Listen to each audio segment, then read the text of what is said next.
안녕하세요. 청개굴 희성이입니다. 이야기 시작하기 전 무료 버튼인 구독과 좋아요 버튼 부탁드립니다. 알림 설정도 해두시면 새 영상이 올라올 때마다 제일 먼저 시청하실 수 있습니다.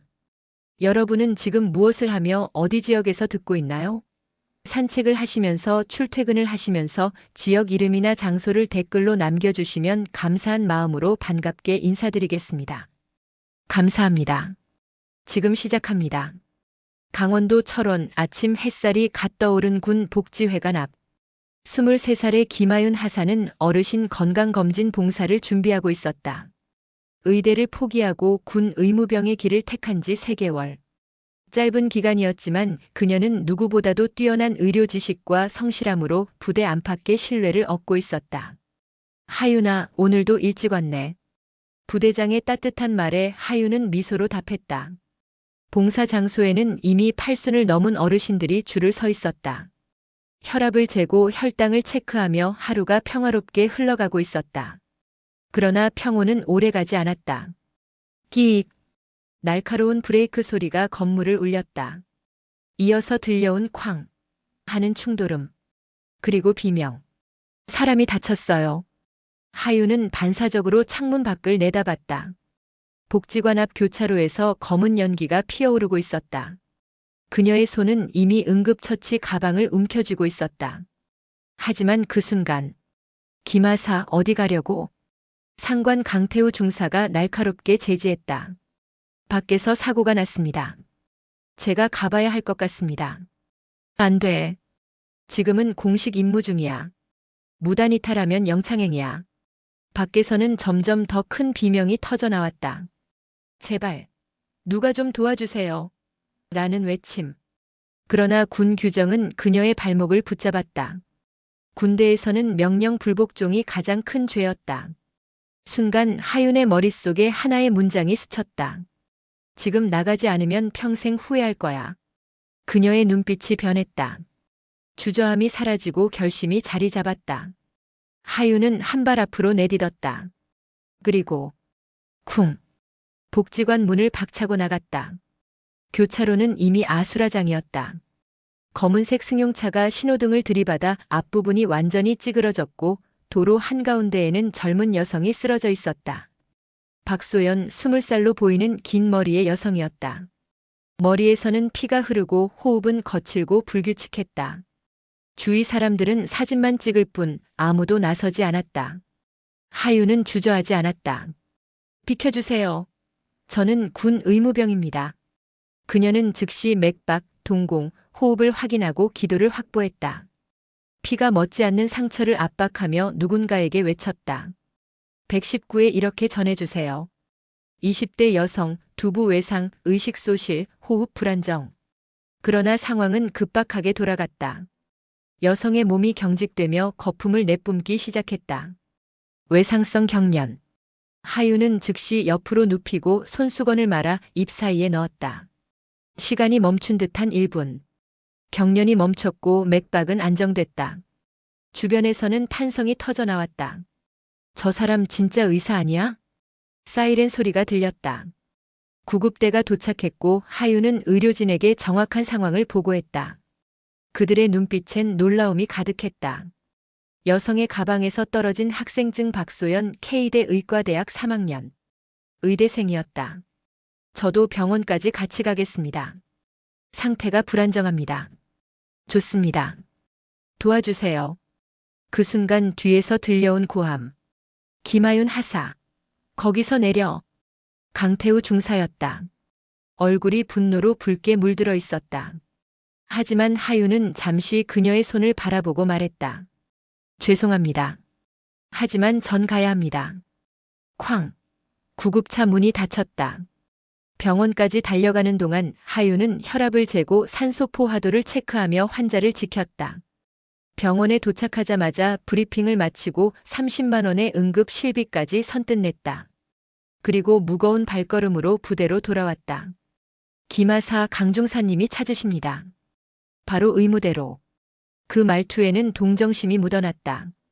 하윤은 고개를 들었다. 후회는 없었다. 하지만 기다리고 있던 건 영창 이주. 외박 금지 3개월. 그리고 내일 조회 때 공개 사과해. 강태우 중사의 냉소적인 목소리였다. 영창의 차가운 철문이 쿵 하고 닫혔다. 강원도 철원의 9월 밤 공기는 유난히 싸늘했지만 영창 안의 공기는 그보다 더 차가웠다. 조그만 창문 하나와 딱딱한 침대, 콘크리트 벽. 23살 김하윤 하사는 무릎을 끌어안고 앉아 있었다. 내가 잘못한 걸까? 머릿속에서 수없이 반복되는 질문. 하지만 곧 또렷하게 들려오는 자신의 대답. 아니야. 나는 생명을 구했어. 잘못한 게 없어. 부대 밖에서는 여전히 소문이 돌았다. 그 의무병이 무단 이탈했대. 명령 어기고 잘난 척하다가 결국 영창이라더라. 어제까지만 해도 존경받던 하윤은 하루아침에 죄인이 되었다. 화장실, 복도, 계단 새벽 5시부터 혼자 부대를 청소하며 병사들의 싸늘한 시선을 견뎌야 했다. 저 사람 그 사건 김하윤 아니야? 와, 영창 같다며. 진짜 미쳤네. 하윤은 이를 악물었다. 억울했지만 후회는 없었다. 그녀의 손끝에는 아직도 박소연의 따뜻한 체온이 남아 있었다. 3일째 되는 날 아침 하윤은 식사도 제대로 못한 채 차가운 바닥에 앉아 있었다. 배고픔보다 억울함과 불안이 더 컸다. 박소연은 무사할까? 의식은 돌아왔을까? 병원에 남겨두고 온 그 모습이 자꾸만 떠올랐다. 그때였다. 철컥. 영창 문이 열리며 당직 병사가 다급하게 들어왔다. 김하윤 하사. 부대장님이 급히 오라고 하십니다. 지금요? 네, 당장입니다. 무슨 큰일이 난 것 같던데요. 하윤은 얼떨떨한 얼굴로 복도를 걸었다. 군인들의 시선이 달라져 있었다. 경멸이 아니라 놀라움이었다. 부대장실 문을 열자 뜻밖의 광경이 눈앞에 펼쳐졌다. 부대장은 식은땀을 흘리며 전화기를 붙잡고 있었다. 얼굴은 창백했고 손은 미세하게 떨리고 있었다.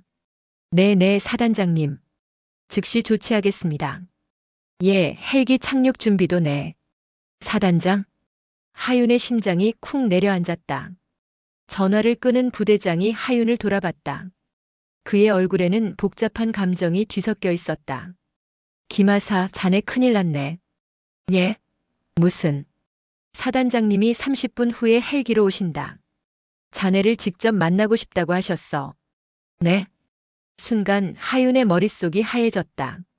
사단장이 헬기를 타고 직접 부대로 온다는 건 극히 이례적인 일이다. 그것도 하급 하사를 만나러. 도저히 상황이 이해되지 않았다. 강중사. 당장 강중사 데려와. 부대장의 고함이 복도를 울렸다. 그 시각 서울의 한 병원. 하얀 침대에 누워있는 박소연은 머리에 붕대를 감고 아버지의 손을 꼭 잡고 있었다. 아빠, 그 언니가 아니었으면 나 죽었을 거야. 그녀의 목소리에는 진심이 묻어났다. 군복 입고 나타나서 응급 처치를 하는데 프로 의사보다 더 정확했어. 천사 같았어. 그녀의 아버지 박성진 소장사단장. 별 2개를 단 30년 군 생활 중 처음으로 눈시울이 붉어졌다. 하나뿐인 딸을 잃을 뻔했기 때문이다. 응급실 의사도 말했어. 그 군인 덕분에 골든 타임 안에 처치가 이루어져서 살 수 있었다고. 박성진은 자리에서 벌떡 일어났다. 그 군인 이름이 뭐라고 했지? 김하윤 하사요. 좋다. 지금 당장 그 부대 위치 파악해. 헬기 준비해. 사단장님 영창에 있다고 합니다. 뭐라고? 사단장의 얼굴이 불그락푸르락 변했다. 내 딸을 구하러 간 걸 무단 이탈이라고 해서 영창에 가둬놨다고. 그의 목소리는 점점 낮아졌지만 그 안에는 태풍 전야 같은 분노가 서려 있었다. 생명을 구한 군인을 감옥에? 이게 지금 말이 돼? 30분 후 헬기 프로펠러 소리가 철원 하늘을 울렸다. 강렬한 굉음과 함께 사단장 전용 헬기가 부대 상공에 나타나자 모든 부대원이 밖으로 뛰쳐나왔다. 사단장이 예고 없이 헬기로 방문하는 일은 사실상 거의 없었다. 사단장님이 왜 오시지? 무슨 큰일인가 봐. 웅성거림이 퍼져나갔다. 헬기가 착륙하자 문이 열리고 박성진 사단장이 나타났다. 그의 눈빛은 싸늘했고 걸음은 단호했다. 부대장과 간부들이 황급히 뛰어와 경례를 올렸다. 충성. 사단장님, 갑자기 무슨 일로? 김하윤 하사. 지금 어디 있나? 그 목소리는 군인들마저 숨을 죽이게 했다. 헬기의 굉음이 멈추자 부대 전체가 숨죽인 듯 정적에 휩싸였다. 강원도 철원의 부대 마당, 박성진 사단장의 모습이 헬기에서 나타났다. 두 개의 별이 빛나는 군복, 그리고 얼굴엔 차갑게 굳은 분노가 서려 있었다. 부대장과 간부들은 황급히 달려나와 차렷 자세로 경례했다. 충성, 충성. 박 사단장은 경례를 받는 대신 단도직입적으로 물었다. 김하윤 하사. 지금 어디 있나? 그 짧은 질문에 부대장은 식은땀을 흘렸다. 영창에서 지금 데려오고 있습니다, 사단장님. 영창에서? 박 사단장의 눈빛이 서늘하게 번쩍였다. 잠시 후 김하윤 하사가 헬기장 옆으로 끌려오듯 도착했다. 영창에서 갓 나온 얼굴은 수척했고 손등에는 청소로 생긴 상처 자국이 있었다. 그러나 그녀의 눈빛은 흔들리지 않았다. 김하윤 하사 충성. 하윤은 힘있게 거수 경례를 했다. 사단장은 그녀를 지그시 바라보았다. 그리고 모두의 예상을 깨고 정말 고맙소. 박 사단장이 먼저 거수 경례를 올렸다. 주위의 공기가 얼어붙었다. 부대장, 간부, 병사들 모두가 경악한 눈빛으로 그 장면을 바라봤다. 투스타 장군이 하급 하사에게 먼저 경례를 한다니 군 생활 수십 년 동안 단 한 번도 본 적 없는 광경이었다. 제 딸을 구해주셨더군요. 박소연. 그 학생이 내 딸입니다. 하윤의 눈이 동그랗게 커졌다. 그때 응급처치가 아니었으면 소연이는 죽었을 겁니다. 응급실 의사도 골든 타임 안에 완벽한 처치라고 칭찬하더군요. 박 사단장의 목소리가 떨렸다.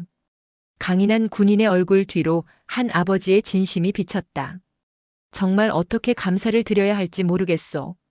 하윤은 차렷 자세를 유지한 채 고개를 숙였다.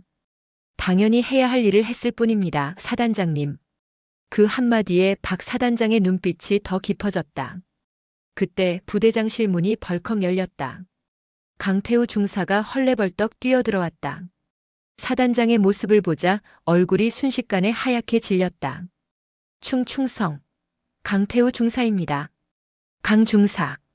박 사단장의 목소리는 얼음장처럼 차가웠다. 당신이 김하사를 영창에 보냈나? 저 그게 규정상 무단이탈이라. 사람의 생명을 구한 게 규정 위반이라고. 하지만 명령을 어기고. 그만. 사단장의 고함에 방 안의 모든 공기가 멈췄다. 내 딸의 생명을 구한 영웅을 영창에 가뒀다고. 그것도 2주씩이나? 강태우의 다리가 후들후들 떨리기 시작했다. 부대장은 고개를 들지도 못하고 식은땀을 흘렸다. 부대장. 네, 사단장님. 이게 자네 부대의 수준인가? 생명을 구한 군인을 처벌하는 게 말이 된다고 생각하나? 죄송합니다. 제가 제대로 파악하지 못했습니다. 박 사단장은 다시 하윤을 돌아봤다. 김하사. 그동안 고생 많았소. 이제 영창에서 나오시오. 네, 사단장님. 그리고 시선이 다시 강태우 중사에게 향했다. 강 중사. 당신의 처신은 나중에 별도로 논의하겠소. 일단 김하사에 대한 모든 처벌을 즉시 해제하시오. 네. 그의 목소리는 모기 소리보다 작았다. 다음 날 아침 연병장에는 부대 전원이 모였다. 평소와는 다른 팽팽한 긴장감이 감돌았다. 연단 위로 박성진 사단장이 직접 올라섰다. 그의 목소리는 우렁찼다. 오늘 이 자리에 선 이유를 모두 알고 있을 것이다. 조용했던 연병장이 술렁이기 시작했다. 3일 전 우리 부대의 한 하사가 한 시민의 생명을 구했다. 그러나 그 공로를 인정받기는커녕 처벌을 받았다. 웅성거림이 점점 커졌다. 군인의 첫 번째 임무가 무엇인가? 그는 잠시 침묵했다. 국민의 생명과 재산을 지키는 것이다. 김하윤 하사는 그 임무를 완벽하게 수행했다. 그 말이 끝나자 부대원들의 시선이 일제히 하윤에게 쏠렸다. 연단 옆에 선 하윤은 긴장된 표정으로 차렷 자세를 취하고 있었다. 오늘부로 김하윤 하사에 대한 모든 처벌을 해제한다. 그리고 사단장이 손에 들고 있던 상자를 들어 올렸다. 국민의 생명을 구한 공로를 인정하여 표창장과 포상휴가 3일을 수여한다. 와! 폭발적인 환호와 박수가 연병장을 뒤덮었다. 하윤은 떨리는 손으로 표창장을 받았다. 억울하고 외로웠던 지난 3일의 시간이 주마등처럼 스쳐 지나갔다. 눈가가 뜨거워졌다. 사단장이 마이크를 건넸다. 김하사 한 말씀 하시오. 하윤은 심호흡을 하고 마이크를 잡았다. 저는 그저 해야 할 일을 했을 뿐입니다. 의료인으로서, 군인으로서, 그리고 인간으로서요. 앞으로도 누군가 도움이 필요하다면 주저하지 않고 손을 내밀겠습니다. 그것이 진정한 군인의 자세라고 믿습니다. 또 한 번 우레 같은 박수가 터져 나왔다. 심지어 강태우 중사 옆에 있던 병사들까지 박수를 치고 있었다. 며칠 후 강원도 철원의 하늘은 어느 때보다 맑았다. 부대 내 분위기도 완전히 달라져 있었다. 불과 일주일 전만 해도 무단이탈로 영창간 하살하며 수군거리던 병사들이 이제는 우리 부대에 영웅이 있다며 자랑스러워하고 있었다. 표창과 포상휴가를 받은 김하윤 하사는 잠시 휴가를 받아 서울의 한 대형 병원을 찾았다. 가슴이 두근거렸다. 사고 현장에서 목숨을 붙잡았던 그 여학생, 박소연을 다시 만나는 순간이었다. 들어오세요. 병실 문을 두드리자 밝은 목소리가 들려왔다. 문을 열자 침대에 앉아있는 소연이 활짝 웃으며 손을 흔들었다. 언니, 앉아있어요. 아직 다 회복 안 됐잖아요. 하윤이 다가와 소연의 어깨를 살살 눌렀다. 소연은 눈가에 금세 눈물이 맺혔다. 정말 감사해요. 언니가 아니었으면 전. 울지 마요. 다 지난 일이잖아요. 하윤은 소연의 손을 꼭 잡았다. 따뜻한 손끝이 전해졌다. 소연은 머리의 붕대도 대부분 풀렸고 얼굴에는 생기가 돌고 있었다. 그녀의 목소리는 또렷했고 눈빛은 결연했다. 언니, 응급 처치해 주실 때 전 희미하게 들렸어요. 괜찮아요. 금방 나을 거예요. 라고. 그게 진짜로 들렸어요. 하윤은 부끄러운 듯 웃었다. 그런 말 했었네요. 언니는 제 생명의 은인이에요. 평생 못 잊을 거예요. 잠시 침묵이 흘렀다. 소연은 조심스럽게 물었다.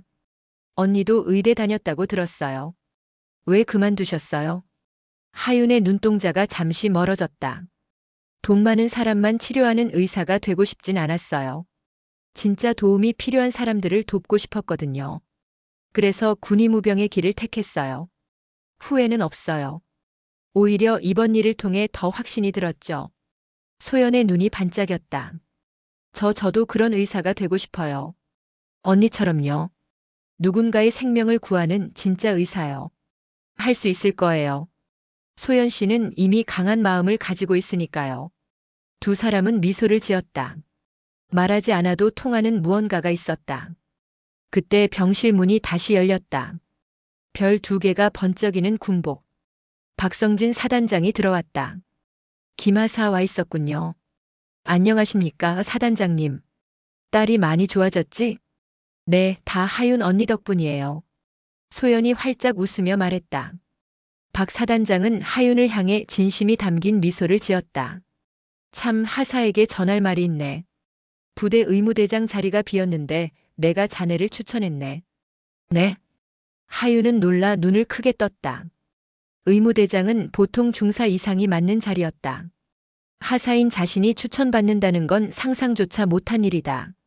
능력이 있으면 계급은 중요치 않네. 자네는 이미 증명했잖나. 소연이 하윤의 팔을 붙잡으며 외쳤다. 언니 받아요. 언니라면 최고의 의무대장이 될 거예요. 하윤은 순간 눈물이 핑 돌았다. 억울함, 외로움, 두려움, 그리고 인정받는 감격이 한꺼번에 밀려왔다. 감사합니다. 최선을 다하겠습니다. 그녀의 목소리는 단단했고 눈빛은 흔들림이 없었다. 박 사단장은 봉투를 하나 꺼내 하윤에게 건넸다. 그때 병원비를 대신 내줬다고 들었네. 자네 주머니에서 낸 돈이라 들었어. 돌려줘야지. 아닙니다. 그건 제 마음이었어요. 제발 받아주게. 이걸 거절하면 내가 더 미안해진다네. 결국 하윤은 고개를 숙이며 봉투를 받았다. 창밖에서는 부대원들이 모여 있었다. 그들의 눈빛은 존경으로 가득 차 있었다. 박수 소리가 점점 커지기 시작했다. 하윤은 병실 창문 너머로 그 모습을 바라보며 살짝 눈시울을 붉혔다. 일주일 후 부대 연병장에서 의무대장 임명식이 열렸다. 햇살이 반짝이는 가운데 하윤은 새로운 계급장을 달았다. 병사들의 환호와 축하가 이어졌다. 축하합니다, 김 대장님.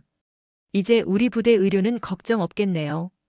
심지어 예전엔 차갑게 대하던 병사들까지 진심으로 축하해주고 있었다.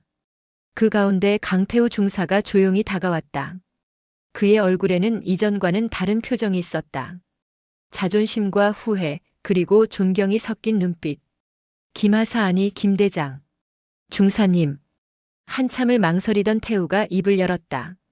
미안하다. 네? 내가 틀렸어. 규정만 따르는 게 군인이라고 생각했는데 너를 보고 깨달았다. 진짜 군인은 국민을 위해 행동하는 사람이라는 걸. 그의 목소리는 떨렸고 눈빛에는 진심이 담겨 있었다. 하윤은 미소를 지었다. 괜찮습니다. 저도 규정을 어긴 건 사실이니까요. 아니야. 넌 옳은 일을 했어. 태우는 하윤의 어깨를 두드렸다. 두 사람은 악수를 나눴다. 과거의 앙금은 사라지고 새로운 동료로서의 관계가 시작되는 순간이었다. 그날 저녁 의무대를 정리하던 하윤의 휴대폰이 울렸다. 박소연 언니, 오늘 의대 수업에서 응급처치 실습했어요. 언니 생각하면서 정말 열심히 했어요. 언젠가 꼭 언니 같은 의사가 될게요. 하윤은 핸드폰을 바라보며 미소 지었다. 작은 용기가 만든 기적. 그녀는 창밖을 바라봤다. 붉은 노을이 부대를 감싸고 있었다. 앞으로도 더 많은 생명을 구할 거야. 그게 내가 군인이 된 이유니까.